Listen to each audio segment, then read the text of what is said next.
come on up, kids, and we would gather all around here, and we would talk together about all these fun things that are in front here.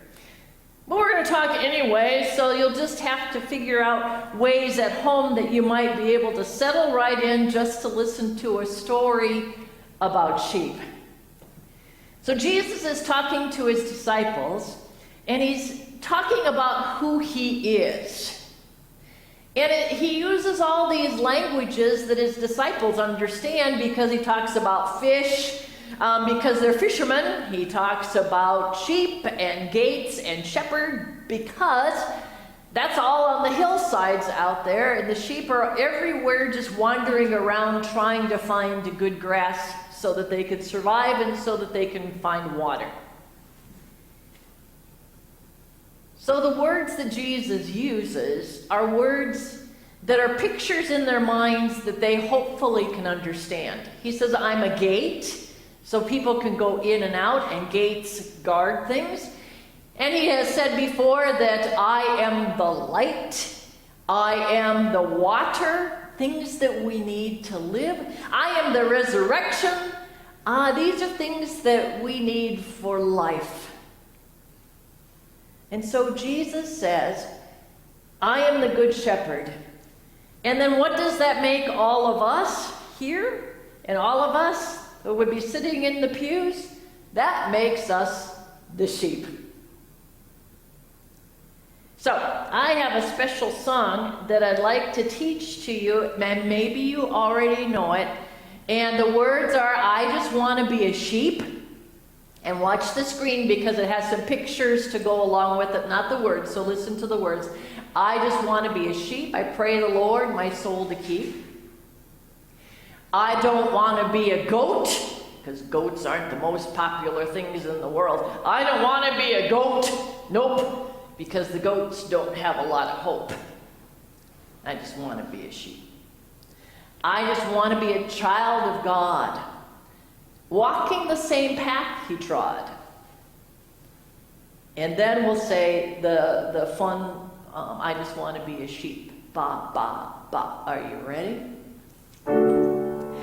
I just want to be a sheep. Ba, ba, ba. I just want to be a sheep. Ba, ba, ba. I pray the Lord my soul to keep. I just want to be a sheep. Ba, ba, ba. I don't want to be a goat. No. I don't want to be a goat. No. Ain't got no hope. No. I don't want to be a goat. No. I just want to be a child of God. I just want to be a child of God. Walking the same path he trod. Just want to be a child of God. I just want to be a sheep. Ba, ba, ba. I just want to be a sheep. Ba, ba, ba. I pray the Lord my soul to keep. I just want to be a sheep. Ba, ba, ba. So sheep cannot live unless they have someone to take care of them. Sheep are so helpless that they can't even find water when they need it. They can't find food when they need it. They have to have someone to take them to find the grass. So they need a shepherd that's going to watch over them, to protect them, to feed them, to make sure that they have the water that they have, to give them protection, to give them everything that they need to stay alive. Which is why the 23rd Psalm, that famous one that we have said and sung already today, the Lord is my shepherd, I shall not want, might be the way that you memorized it. Well, I had an uncle when he was really little who started crying when he came home from church, and his mom says, what's wrong? And he goes, in church today we said the Lord is my shepherd, I shall not want, but I really want him, so what do I do? So there was a little bit of teaching that needed to happen there. But really the translation is, as you well know, because the Lord is my shepherd, I have everything that I need. Because God is always taking care of me in the form of a shepherd, I have light, I have food, I have water, I have a roof over my head, or someone, even if we're out in the stars at night, someone's going to be taking care of me. So what do we need now? What do we need? We kind of need to be back together again, right? We miss each other. Our hearts hurt. We need to be with family and friends. We miss them. And talking on the phone with them, or maybe seeing them on a computer might just not be enough. We need to help our doctors and our researchers to find some way that people will stop getting this virus, that they will stop getting sick, and they will stop maybe even dying. What do we need now? We need to not be afraid anymore. Afraid that someone that we love might get sick. Or afraid that maybe it'll be something that we bring to them that will make them sick. We need someone to listen to. We need someone to listen to us. We need someone who's going to hug us when we get lonely. We need someone that's going to comfort us when we need to cry.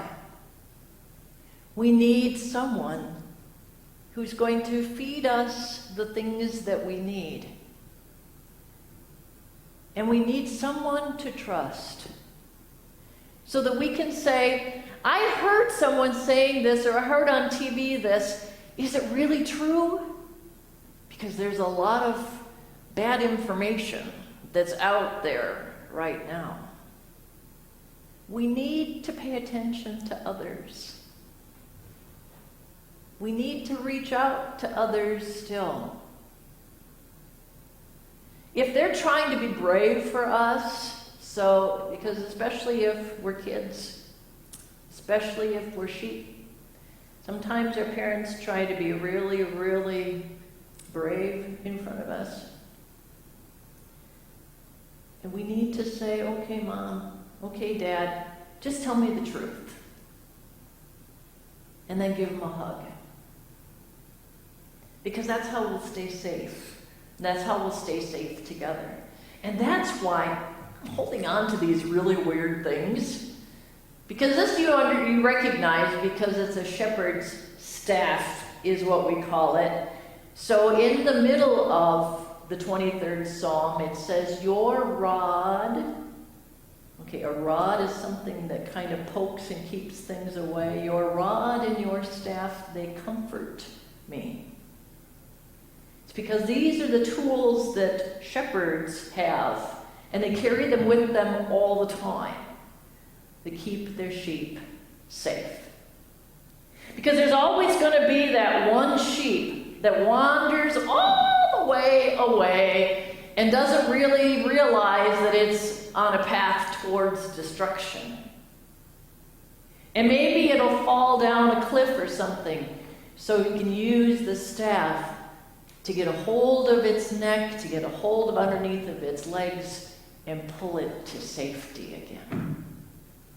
Or maybe the rod. Maybe there's something close by that's attacking the sheep or threatening the sheep. And the rod is something that can push things away, that can hit things, that can protect. Thy rod and thy staff, they comfort me. Because someone is taking care of you always. There's a little group of sheep up here. Did you see them?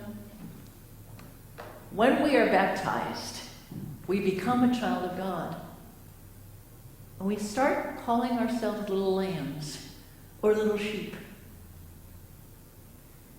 And when someone dies, We talk about sheep and lambs in a funeral service. We don't have to be afraid of the words sheep and lamb. We ask God to take a sheep of God's own fold, which means the whole flock. A shepherd needs its sheep and will take care of it. And in life and in baptism and in death, God is always taking care of us. So, what do we do next? What do we talk about when we understand that Jesus takes care of us? How do we go on? I'd like us to do some things. Can you help me to do some things? Because there will be a time that we get back together again. Not only with the people in this congregation and fill these pews again, but also in the community, that we don't have to be worried about staying quite so far apart from each other. What's some of the first things that you're going to do? Who are the first people that you're going to find and give a hug when you can? Make a list of those things. Make a list of those people, of the things that you want to do, the people that you want to see, the places where you really want to go. When we finally get a chance to get rid of this sickness, it's not always going to be here. We're not always going to be apart. But in the meantime, Jesus will keep us safe. Wash your hands. Don't forget. Stay connected every chance you get. Keep on loving people in the meantime. And don't be afraid. So let's sing a hymn about not being afraid.